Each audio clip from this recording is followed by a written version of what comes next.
ഇത്തവണത്തെ പത്മ പുരസ്കാരങ്ങൾ ഇന്നലെ പ്രഖ്യാപിച്ചിരുന്നു. അന്തരിച്ച മുൻ മുഖ്യമന്ത്രി വി.എസ്. അച്യുതാനന്ദൻ, നടൻ മമ്മൂട്ടി, എസ്.എൻ.ഡി.പി ജനറൽ സെക്രട്ടറി വെള്ളാപ്പള്ളി എന്നീ പ്രമുഖർക്ക് അവാർഡുകൾ ലഭിച്ചു. പത്മ പുരസ്കാരങ്ങൾക്കായി കേരളം നൽകിയ പട്ടികയിൽ എസ്.എൻ.ഡി.പി യോഗം ജനറൽ സെക്രട്ടറി വെള്ളാപ്പള്ളി നടേശന്റെ പേര് ഉണ്ടായിരുന്നില്ല. എന്നാൽ നടൻ മമ്മൂട്ടിയുടെ പേരുണ്ടായിരുന്നു.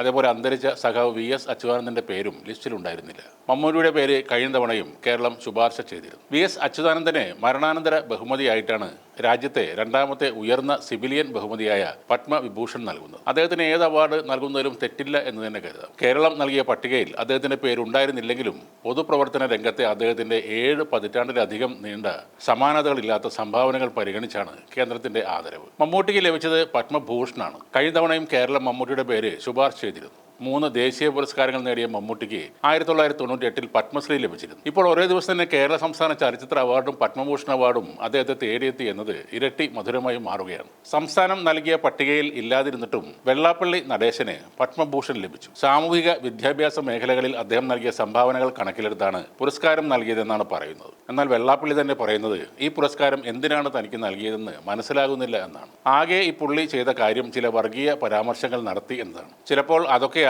ഈ ഒരു അവാർഡിലേക്ക് നയിച്ചതും. സാമൂഹിക മേഖലയിൽ വിദ്വേഷ പ്രസംഗങ്ങൾ മാത്രമാണ് അദ്ദേഹത്തിൻ്റെതായിട്ടുള്ള സംഭാവനകൾ. ഇനി വിദ്യാഭ്യാസ മേഖല നോക്കിയാൽ അതിൽ സംഭാവന നൽകൽ അല്ല അദ്ദേഹത്തിന്റെ മെയിൻ പരിപാടി. അത് സംഭാവന വാങ്ങുക എന്നതാണ്. അധ്യാപക നിയമനത്തിനായി എത്ര രൂപയാണ് വാങ്ങുന്നതെന്ന് കൊടുത്തവർക്ക് മാത്രം അറിയാവുന്ന കാര്യവുമാണ്. എന്തായാലും പത്മഭൂഷൺ പുരസ്കാരം ലഭിച്ചതിൽ സന്തോഷമുണ്ടെന്നാണ് വെള്ളാപ്പള്ളി നടേശൻ പറയുന്നത്. തനിക്കും മമ്മൂട്ടിക്കും പത്മഭൂഷൺ ലഭിച്ചതായാണ് അറിയുന്നത്. ഞങ്ങൾ രണ്ടുപേരും ജനിച്ചത് ഒരേ മാസവും ഒരേ നാളിലുമാണ്. ചിങ്ങമാസത്തിലെ വിശാഖത്തിൽ ജനിച്ച തങ്ങൾ രണ്ടുപേർക്കും പുരസ്കാരം ലഭിച്ചതിൽ സന്തോഷമുണ്ട്. മമ്മൂട്ടിയുടെ അതേ സ്റ്റാൻഡേർഡിൽ തനിക്ക് പുരസ്കാരം ലഭിച്ചുവെന്ന് കൂടി വെള്ളാപ്പള്ളി പറയുന്നുണ്ട്. അതെന്ത് സ്റ്റാൻഡേർഡ് എന്ന് ആർക്കും മനസ്സിലായിട്ടുമില്ല. പുരസ്കാരത്തിനായി താൻ ആരെയും സമീപിച്ചിട്ടില്ല എന്നും പത്മഭൂഷൺ കിട്ടിയാൽ വാങ്ങില്ലെന്ന മുൻപ് പറഞ്ഞ കാര്യങ്ങൾ ഇപ്പോൾ വിവാദമാക്കേണ്ടതില്ലെന്നും കൂടെ വെള്ളാപ്പള്ളി പറഞ്ഞു. ഒരു വിവാദം ഉണ്ടാക്കാൻ ഞാൻ ആഗ്രഹിക്കുന്നില്ല. അവാർഡുകൾ എനിക്ക് വലിയ താല്പര്യമില്ല എന്ന് പറയാൻ കാരണം എനിക്ക് അവിടുന്നും ഇവിടുന്നും എല്ലാം അവാർഡ് തരാം, ഡോക്ടറേറ്റ് തരാം എന്നൊക്കെ പറഞ്ഞ് ആളുകൾ സ്ഥിരമായി വിളിക്കുകയും ക്ഷണിക്കുകയും ചെയ്യുന്നുണ്ട്. ഇതെല്ലാം നിലനിൽക്കുന്ന ഈ കാലഘട്ടത്തിൽ ഈ അവാർഡുകളുടെ എല്ലാം നിലവാരം പലപ്പോഴും താഴ്ന്നു പോകുന്നുണ്ട് എന്നും വെള്ളാപ്പള്ളി പറയും. അത് വെള്ളാപ്പള്ളി പറഞ്ഞത് 100% ശരിയാണ്.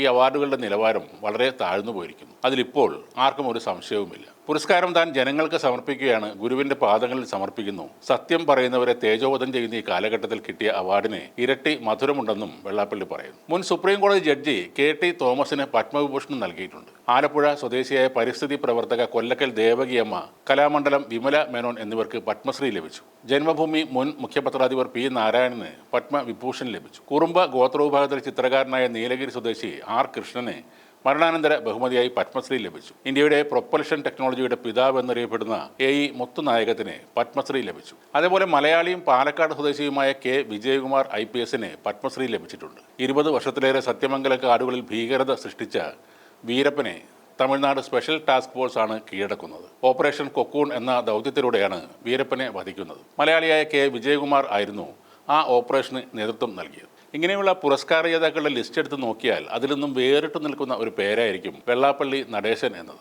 അദ്ദേഹം പറഞ്ഞതുപോലെ തന്നെ അവാർഡുകളുടെ നിലവാരം ഇടിയുകയാണ്. അർഹതയില്ലാത്തവർ അതിൽ ഉൾപ്പെടുമ്പോൾ യഥാർത്ഥത്തിൽ അതിന് അർഹരായ ആളുകൾക്കാണ് അതിൻ്റെ മാനക്കേടുണ്ടാകുന്നത്. വെള്ളാപ്പള്ളിക്കും മമ്മൂട്ടിക്കും പത്മഭൂഷൺ ലഭിച്ചു എന്ന് കേൾക്കുമ്പോൾ അല്ലെങ്കിൽ കാണുമ്പോൾ മിക്കവാറും ആളുകൾക്ക് ഒരു പൊരുത്തക്കേട് അതിൽ തോന്നുന്നുമുണ്ട്.